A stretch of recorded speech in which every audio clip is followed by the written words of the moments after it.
right. Woohoo.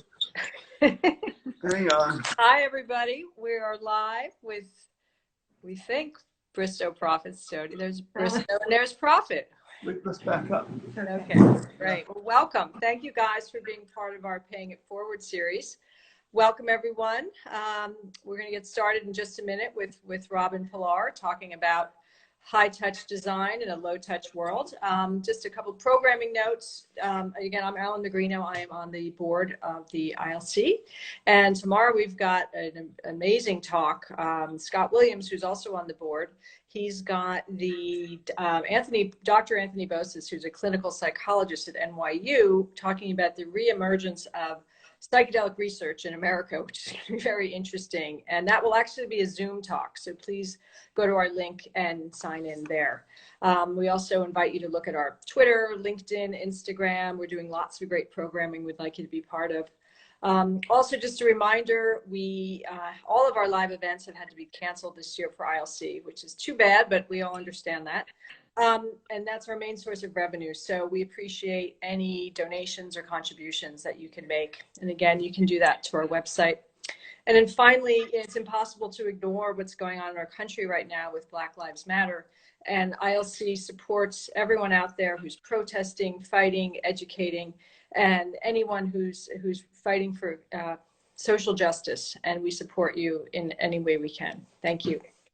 Now we're going to get to our wonderful design duo here, Bristow and Pilar Proffitt. They have Bristow Proffitt, a wonderful design studio. These guys are amazing creators. You know, they're furniture designers, interior designers. They can just give them any design challenge, they can take it. And I think of them really as wonderful, almost symphony conductors. They can look at a space and they can know when to bring in the violins or the tubas or something. They're really amazing. And I say that knowing them well through their work and also personally. Pilar and I actually went to Trinity College together, but I actually didn't book them on this. She and Rob are great supporters of ILC, and Andrew Benioff, our fearless leader, had requested they join us. So thank you both for being here. We're excited to have you. Good topic today. They've also got a terrific track record in our space. Many of you may know the Cork Hotel in Richmond, Virginia, which has won many awards, and this is the design duo behind that. They've also worked on the Harney & Sons Tea Room in New York, I have to get this name right, Mochi Doki Restaurant in New York. They're working on a project with Kimpton in Cincinnati. They've done work for the Hotchkiss School in Connecticut. Really, you know, endless hospitality, residential, amazing works. And I think what really comes through is they are very high touch. And I always say these guys are warm minimalists. You know, they're very clean in their design, but there's warmth to it. And I think that's such a hard thing for a designer to balance, but these two do that seamlessly. I'll also mention they're represented by the Ralph Pucci Gallery in New York. Those of you who know, is very amazing things. So I could talk about them all day, but we want to hear more from you guys. So well, I think, give me a laugh. Okay, you know, Rob, first and foremost, you know, we're all in this together. And how has this period affected you guys as designers? Because, you know, you're dealing with 6 feet of distance, and, you know, it's very different how you approach a project. And how do you bring in that warmth when there's so much about distance and almost sterility to our to spaces now? How are you guys approaching it differently? Well, I think it's interesting because when this whole thing started, I feel like we've all just gone through many different emotions along the way. And, you know, from being completely devastated, and then some of us were completely devastated, and some of us were like, take it all on, you know, let's grow a garden and all this other stuff. But we brought it all home, you know, and we're used to, our situation is a little different in that we planted ourselves in Connecticut. We designed and built our own house. We attached our house to an existing barn, which we use as a real sort of laboratory for what we do. And in that, we think our work is a little bit different because of it. So we're constantly looking at materials, and we're constantly looking at creating new things for new spaces.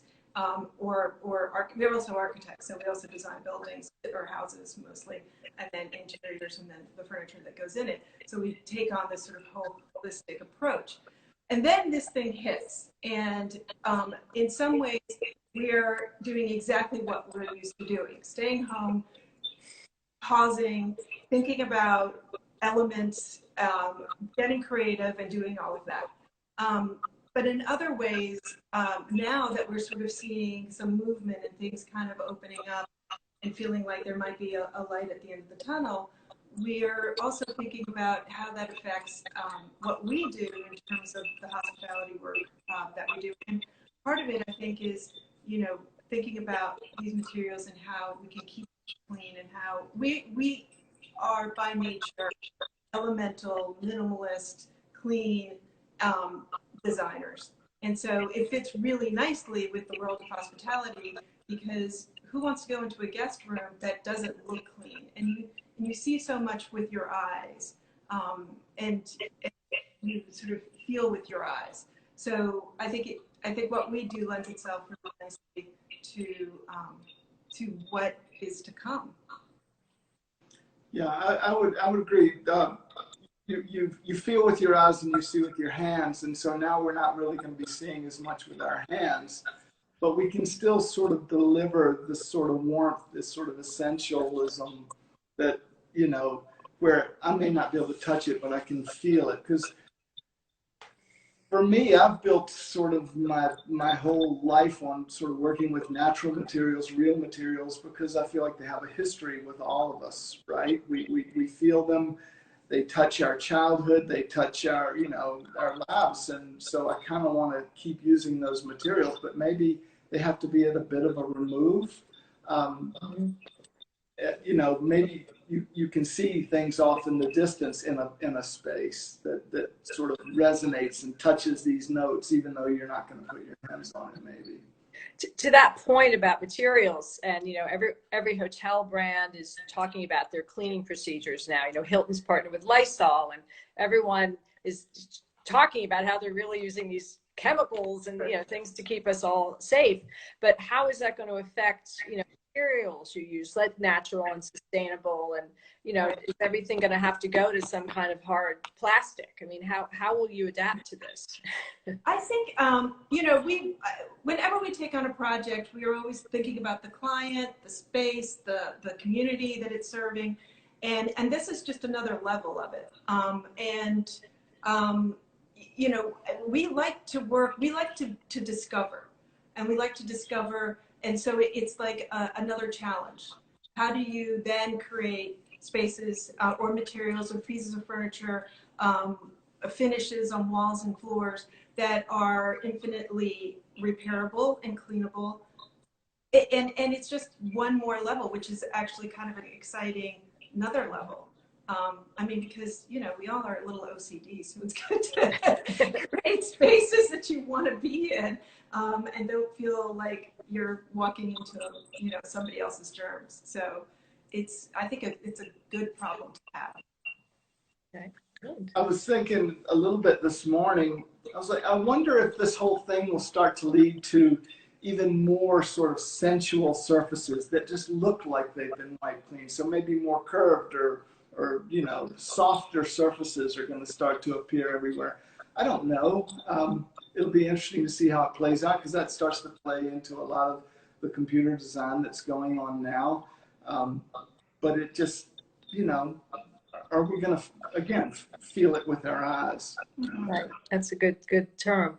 Are there any, not that there are many positives in COVID-19, but are there any on the design sense? Are there any trends that are going to finally have to go away that you guys hate, or that, you always have in a hotel room that are done with? Like, I'm like, bedspreads gone. We're never going to see those again. So what about you guys? I think definitely some of that. But I also feel like with these times, I think the really exciting part that I think that I'm feeling and talking to other designers and artists is that a real renaissance may come out of this, and that a lot of creativity and rethinking and not getting stuck in the old, but you know, really sort of this moment of pause was, it came at a good time.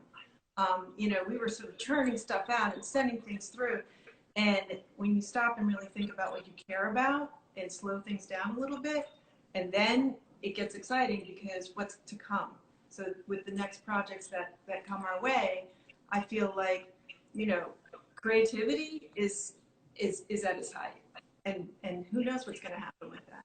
So I'm excited, but yeah, I agree. Like bedspreads and stuff like that. Good, God, fine.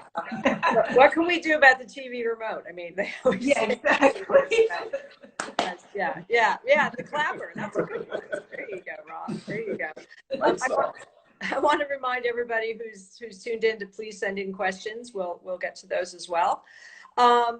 I guess another question you and I spoke about, what do you wish hotels and restaurants did more of in terms of how they approach designers and design and working collaboratively? What this is like your soapbox here. What would you guys wish? So let us know. I mean, I think that engaging the designer in an early phase is always a good thing, because you're developing a team, and when you develop a team, it's nice when everybody's kind of coming in at the ground floor. And we're looking at things in, you know, everybody has a different perspective, and it's really good. The best teams are when those perspectives are being communicated, so that everybody can kind of work towards something, as opposed to this guy's working towards this guy's working towards that. So engaging designers at an early stage, I think, is just beneficial to the project as a whole. Rob, anything to add? Or No, I'm with her. Okay. And I mentioned early on that you guys have experience with residential, hospitality, schools, you know, many different venues and materials and practices. Is there one constant between all three, or do you approach them all differently? And again, part of this is the whole idea of high touch design. When you are doing more kind of institutional spaces, how do you make sure that you put those certain touches in there? Well, I think, you know, it's funny. We've thought about this for years now. It used to be people would say, when I go to a hotel, I want it to feel like home. Now we all go to a hotel, we want it to feel like something better than home, right? Even if our home is great, it's like, how do we amp it up and really sort of create the perfect experience? And I sort of feel like that happens in the spaces, the objects in the spaces, and therefore, you know, can you visualize your life in that space, or how you are in that space? So I think the things that sort of overlap are all the same, as we've sort of recalibrated during this quiet time, which has been actually very nice in many respects. You know, everybody stopping, pausing, slowing down, taking longer walks, starting to think about what really matters. And I think that's going on through the world. A lot of where we live, we have a lot of people who work in the city, and they've moved out here, they've rented a place out here, they have a place out here, and they don't really want to go back that urgently, or they want to recalibrate some of their thinking. And so I feel like people are getting more in touch with what's really important with them. And I think for me, it's always been a few good things, you know, fewer things, better things. So the things in a space really matter to me, whether it's in a house, whether it's in a hotel room, whether it's in we did a historic library, you know, things that are real and sort of resonate with people. We can touch that core with the things in the spaces we make. And I think too, the beauty of working in all these different realms is that we're bringing a new perspective to each of them. So if we're working on a residential project, but we've also worked on a library and a school and a hotel, we're bringing all that different way of thinking and looking at a problem or a project to them. So what they're sort of like stuck with, we can say, wow, here's another way of thinking about it. And the reverse is true. So that I think we like not being kind of stuck in one lane, because it gives us different perspectives. But what I do love so much about hospitality work is that it is so experiential, and you really got to catch them the second that they walk in that door. And it's like creating this wonderful theatrical moment, and being able to tap into that and have that is really exciting, you know, from an artistic point of view. And from the other side is working on a residential project. It's a very intimate project. So we're really sort of delving into what makes a happy home for, whether it's a young couple in Brooklyn or, you know, an older couple that, you know, has grandkids coming in. You know, we work with all sorts of different types of people, but all of that information, if you think about it, all of those people are also going to hotels and restaurants. So we're bringing a lot of kind of experiential knowledge to all of our work. Right. I want to offer a question up from one of the viewers, Charles Blocker. How do you see redesigns, layouts, and specified materials and fabrics ensuring that revenues and profits are secure and perhaps higher than pre-COVID-19? What are some examples? Wow, Charlie from Thailand. Okay.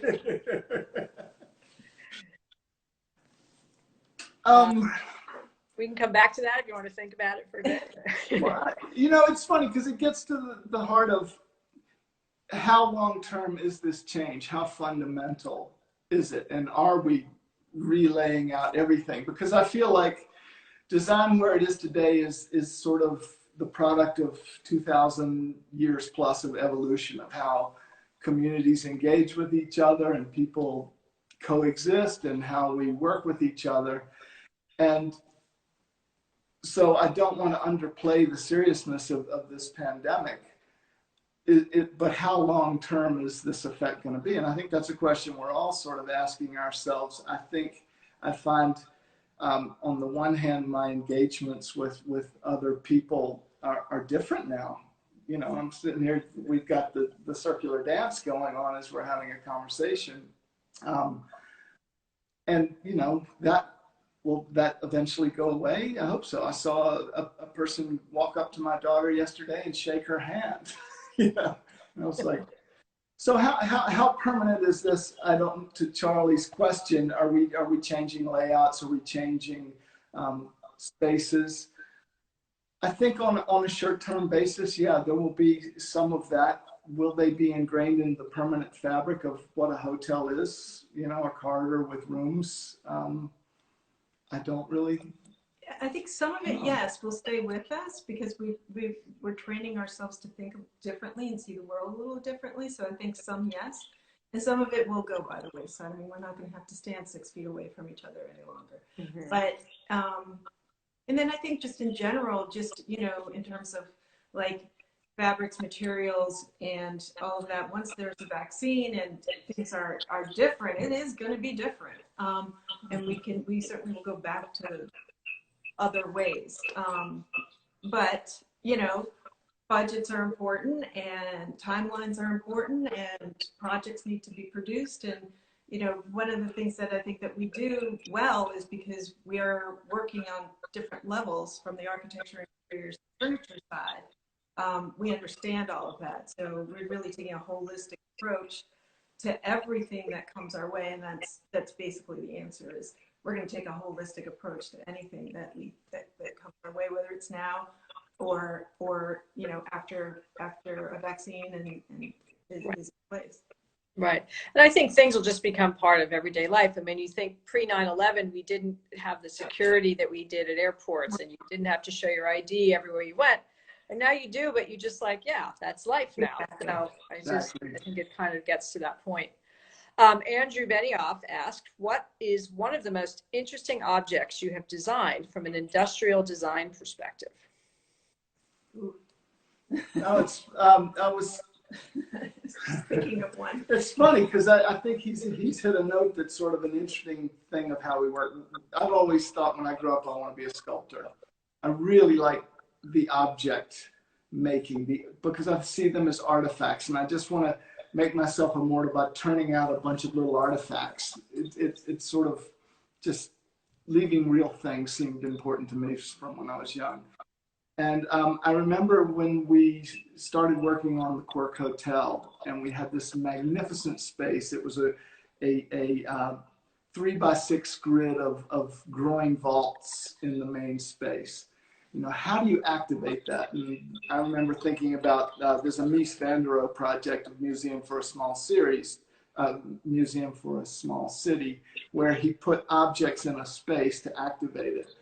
So the thought became, the front desk needs to be that thing. And we made this big, beautiful sculpture out of brass that became the front desk that seemed to sort of set off the rest of it. And this is a little bit like how we work, because she knows how to orchestrate the objects that I like to make and actually pull them together. To your reference about symphony, we think about that all the time. Mm-hmm. She can take all these notes. So that's why I think we have a pretty good team, because she sort of sees larger picture and I tend to be a little object focused. So that's one of my favorite things that we have produced.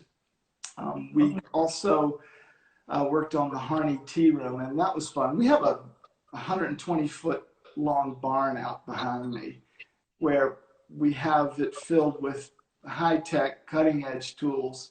And one of the things we found we've been able to do is make or prototype or mock up things. So when the Harneys wanted their tea room in Soho, we actually mocked it up in our barn and got to tweak things and work out all the things, which was nice because at full scale. At full scale, because now we know that the budget that they're proposing, we can do this in this budget, or someone can do this in this budget. You know, it starts to make things real, and that's worked out well with having this farm. Right, and then we'll do things like we'll paint our house the color of the project.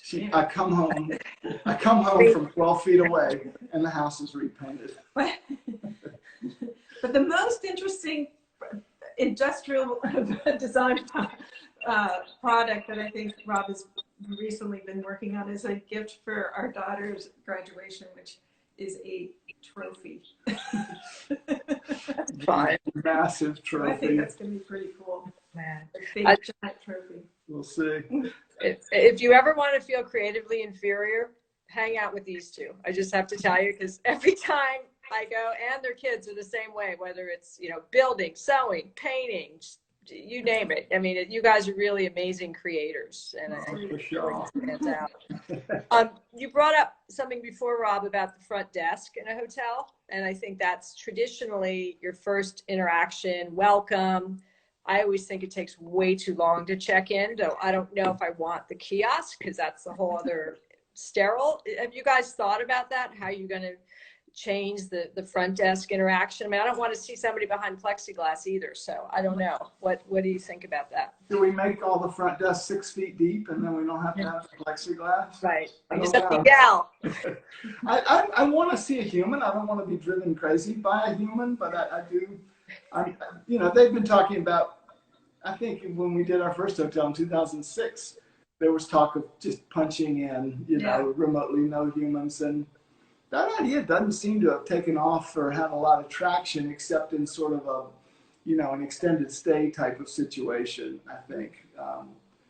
So I don't see that. Yes, I think we reconfigured these desks to build in some social distancing, but I think that, you know, I like the human factor. I like a smiling younger person.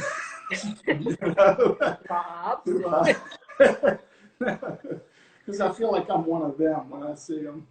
Got it. What about restaurants and bars? Same thing. How, you know, a bar is, you know, you're next to somebody knee deep, you meet someone, you chat. I mean, how can you do that with design, you know? I think about that with the White Hart, which is the local restaurant that we go to, and we have worked with them on restaurant projects, and all that seating now is outside, and it's been kind of wonderful because the bar is outside and everybody's bringing blankets and sitting down and just kind of creating. But it's June. What about January? Yeah, yeah, I know. We have a friend who owns a bunch of restaurants, and you know, to talk to them is a terrifying thing because break even is like 80-85% of occupancy, and it's mandated, you know, or you know, you end up in some cases 35% occupancy to 50% occupancy, and they don't really know a way forward. And as we all know, that's why a lot of them we fear are going to go by the wayside. Yeah.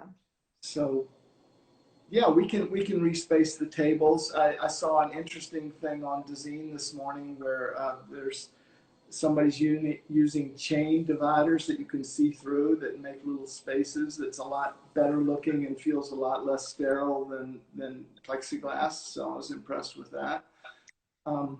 There are ways we can divide it up, but the occupancy is going to be the issue. A good design challenge. So Eddie Chet just asked a question. What is your dream design project? Again, your soapbox. Let us hear it. I know mine. Go for it. Not being a religious person, I want to do a chapel. You know, I want to do we've loved sort of, when we can bring sort of a handcraftedness to a project, it seems like that's where the best things can happen. And it's funny, we just did a big stone project here in town, and we had 10 leftover stones, and we got to lay them out and make a courtyard that wasn't even a thought before. So the sort of spontaneous things that happen can be the most successful. But I just love, you know, looking at a Peter Zumthor project where everything is considered and beautifully made for the long haul. You know, I love that stuff. So. Yeah. Gosh, this is a hard one. I mean, I have a dream of designing my own hotel one day. So maybe that. But I also love, like, I want partners to do that with, because again, it's more satisfying to do something when you've got a little team to talk about stuff. So I don't know, something in that realm, probably. She has a really good idea for a hotel pre-COVID. Okay. The dream one, but we can't see what that is. Yeah, don't share that yet. I mean, I was in New Orleans with you two in January as part of the ILC event, and I just remember it was so much fun to walk around the city. You guys were like kids in a candy shop. And there was that one, I'm sorry, I'm not remembering the name of the hotel that had the big church. Right. The Peter Paul. Yeah. And you guys, I just remembered, you were like, oh my God. You were Yeah. like, you know, I remember and Tiffany, you two just wanted to handle on like all of these buildings. You know what I remember about our trip to New Orleans, and this is unrelated, but it's hotel.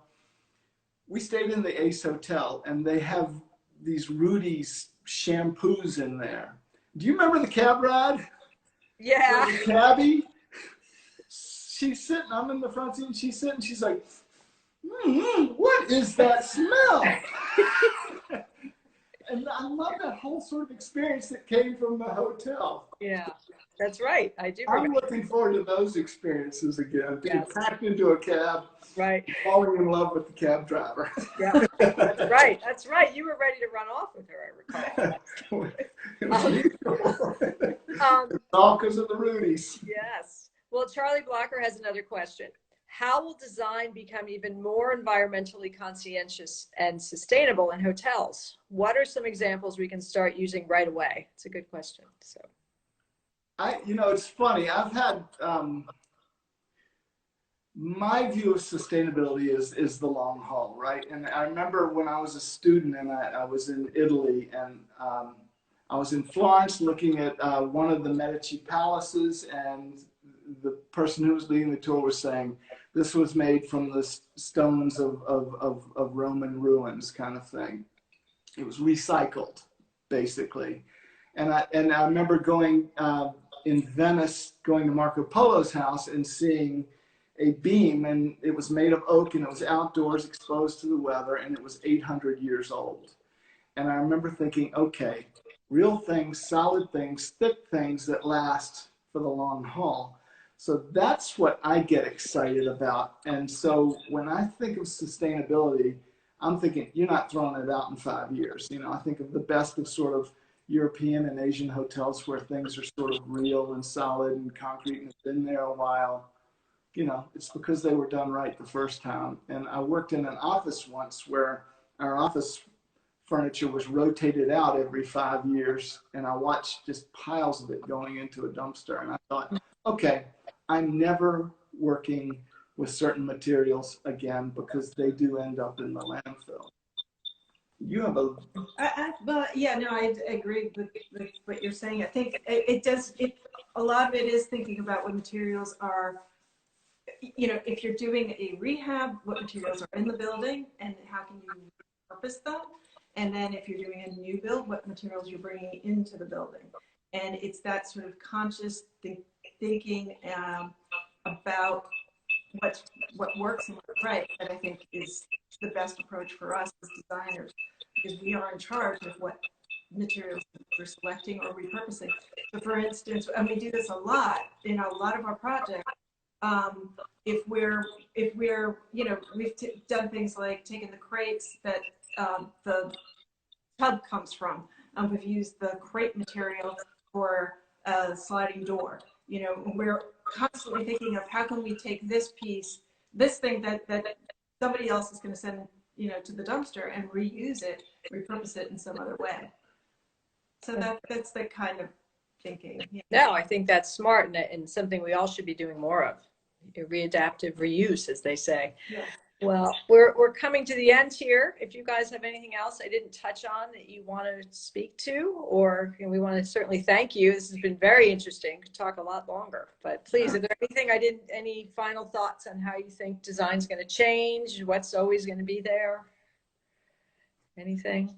It's all about the people, right? Giving them the backdrop for their experiences and their lives. That's all I want to do is just set the stage and let it play out. Yeah, and I think, you know, design is a powerful tool, and you can create wonderful places and wonderful things for wonderful people, and that's what we want to do. Well, that's great. Thank you guys so much. It's been really, really interesting, and thank you for everyone who's tuned in and your great questions. Just a reminder that tomorrow we've got a Zoom presentation with Scott Williams and Dr. Anthony Bosis from the NYU talking about the reemergence of psychedelic research in America. Reminding you to follow ILC on all our different forms. And again, please consider a donation to keep these types of programs continuing. Thank you so much, guys. Thank you, Allyn. Love talking to you. And thank you, ILC. You guys are doing great work. We can't wait till you go live again. Yes. On site somewhere. Yeah. We're there. You'll be there. Thanks, everybody. Bye-bye. Bye. Thanks. Bye.